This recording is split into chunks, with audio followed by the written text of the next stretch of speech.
พยากรณ์อากาศประจำวันพุธวันที่ 4 มีนาคม 2026 ลาวนี้ยังตกอยู่ภายใต้ความกดอากาศต่ำของอากาศร้อน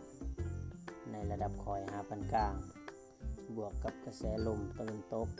และก็มีกระแสลมตะวันออกพัดปกคลุมเฮ็ดให้สภาพอากาศโดยรวมในแมนอยู่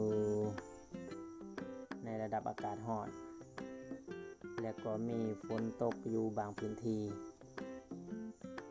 ตกในระดับคอยหาปานกลางมาเบิ่งทางภาคเหนือนี่อุณหภูมิต่ำสุดอยู่ที่ 14-20 องศาสูงสุดอยู่ที่ 19-29 องศาภาคกลางนี่อุณหภูมิต่ำสุดอยู่ที่ 19-22 องศาสูงสุดอยู่ที่ 27-31 องศาภาคใต้นี่อยู่ที่ต่ำสุดอยู่ที่ 22-24 องศาสูงสุดอยู่ที่ 28-32 องศา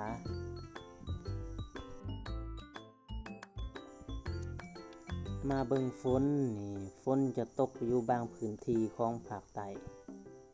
โดยเฉพาะแม่นและอยู่แขวงจำปาสักอัตตปือและก็เซกองจะตกในระดับคอยและบางพื้นที่นี่ตกในระดับปานกลางจะตกในช่วงกลางเว้นหรือตกในช่วงค่ำจะตกในระยะเวลาสั้นๆประมาณ 2-3 ชั่วโมง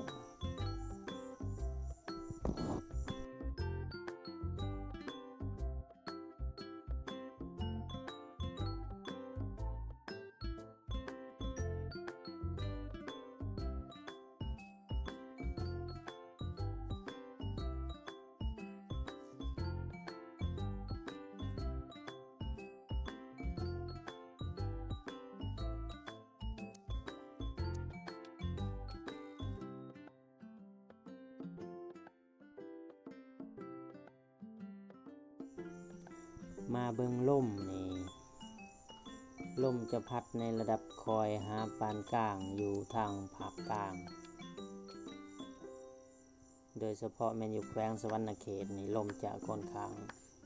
แห้งเล็กน้อยแล้วก็อยู่คำมวนบุรีคำไส้แล้วก็อยู่ไสยบุรี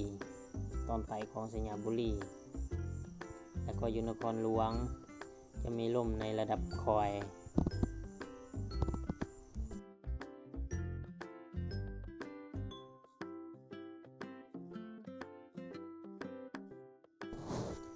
มาเบิ่งคุณภาพอากาศนี่โดยเฉพาะแมน PM 2.5 แมนกลับมาอีกครั้ง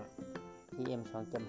2.5 ระดับสูงนี่จะกลับมาอีกครั้งโดยเฉพาะแมนอยู่ทางภาคเหนือภาคกลางเช่นว่าแขวงบกแก้วแขวงพงสาลี